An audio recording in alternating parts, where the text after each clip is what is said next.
Bad Company by Walter de la Mare. It is very seldom that one encounters what would appear to be sheer, unadulterated evil in a human face. And evil I mean active, deliberate, deadly, dangerous. Folly, heedlessness, vanity, pride, craft, meanness, stupidity, yes.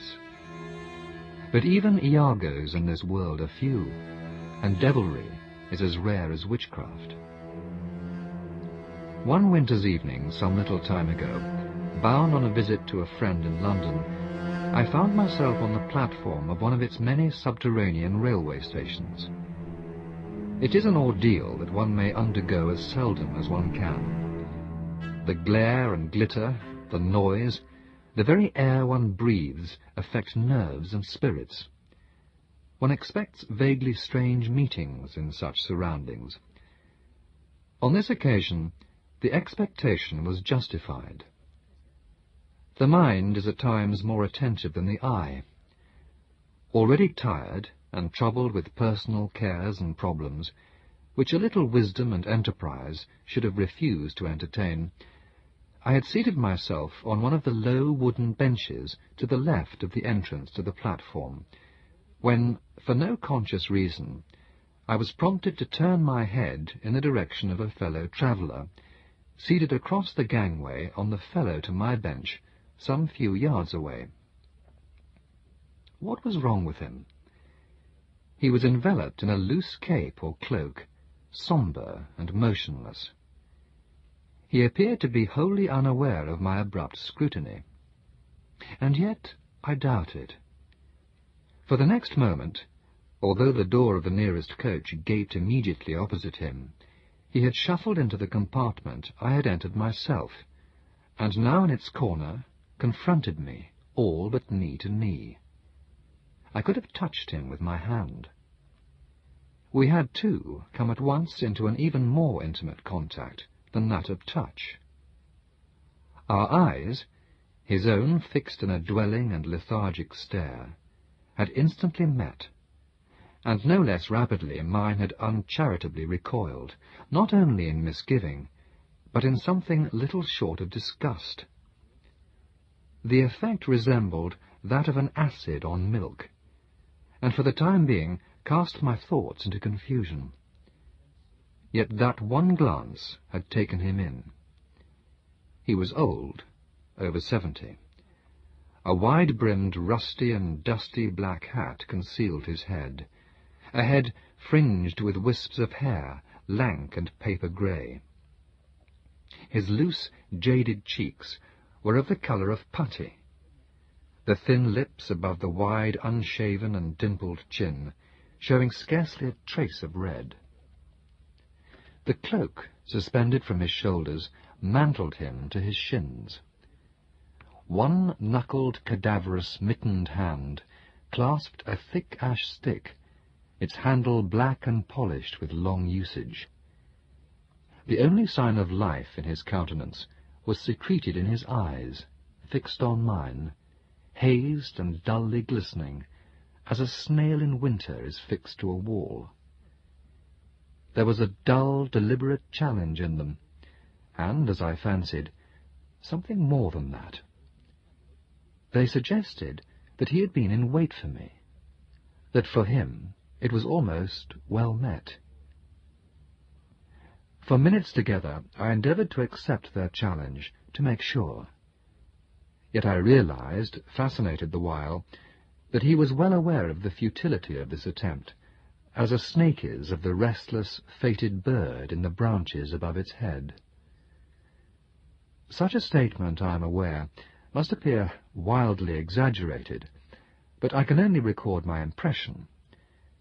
It was already latish, much later than I had intended. The passengers came and went, and whether intentionally or not, none consented to occupy the seat vacant beside him.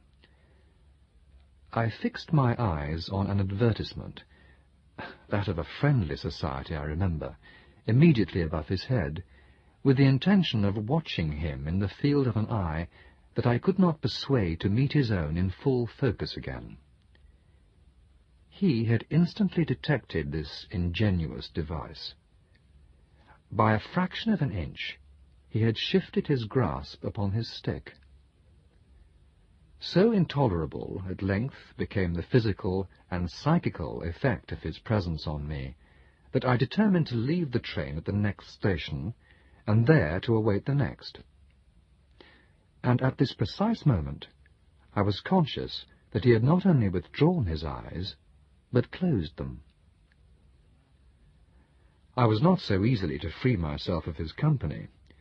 A glance over my shoulder as, after leaving the train, I turned towards the lift, showed him hastily groping his way out of the carriage. The metal gate clanged.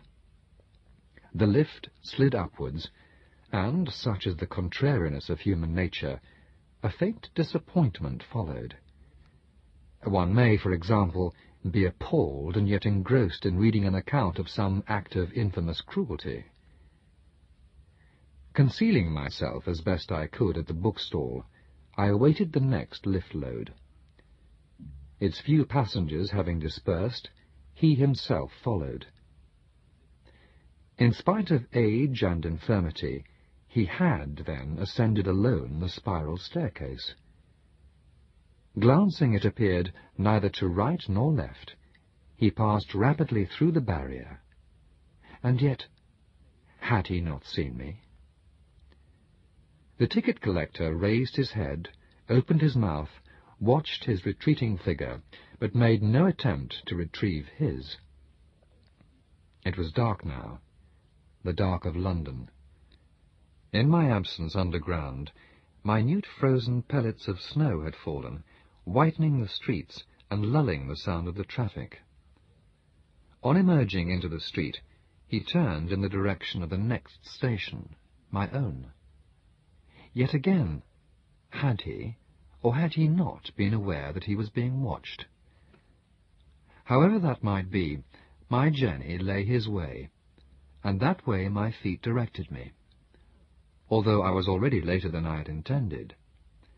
I followed him, led on, no doubt, in part, merely by the effect he had had on me.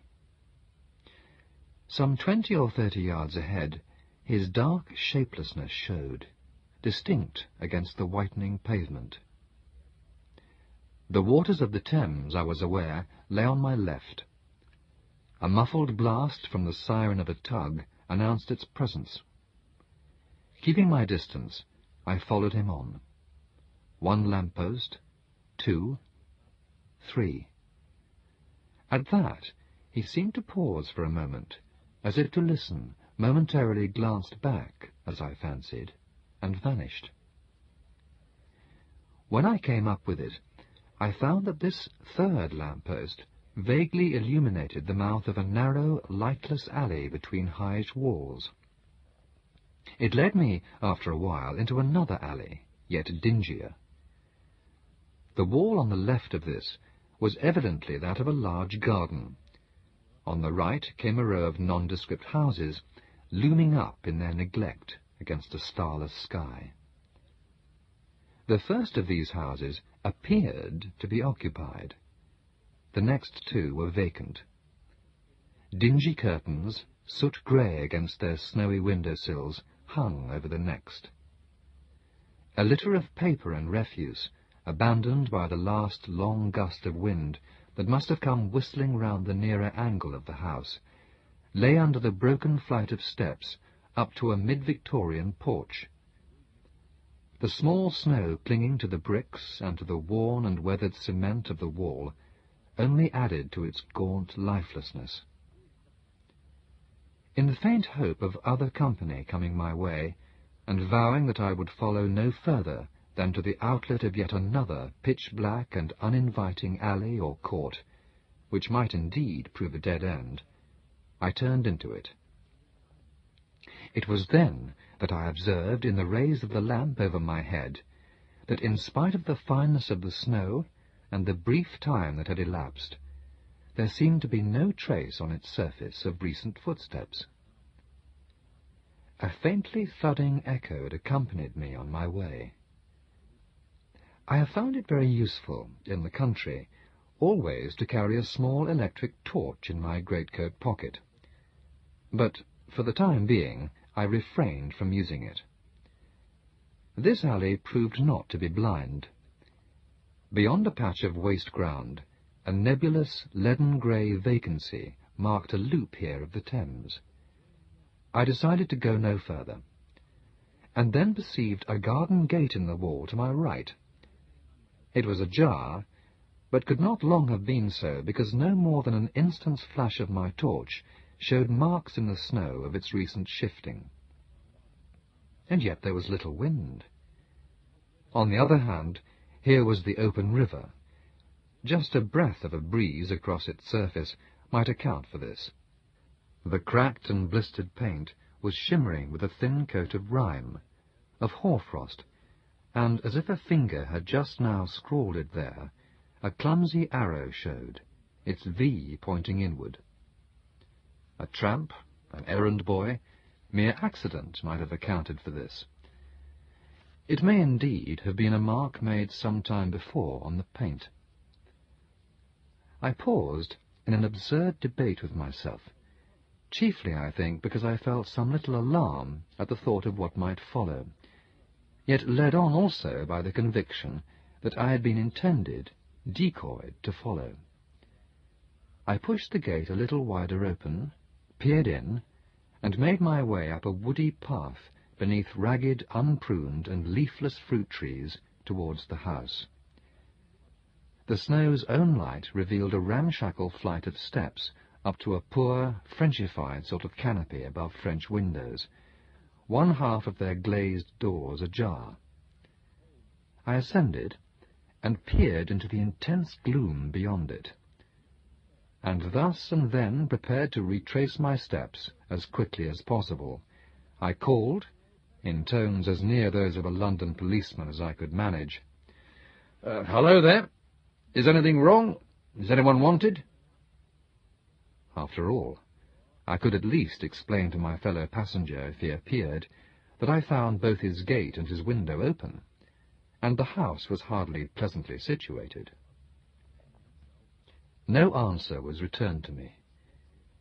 In doubt and disquietude, but with a conviction that all was not well, I flashed my torch over the walls and furniture of the room and its heavily framed pictures. How could anything be well, with unseen company such as this besieging one's senses?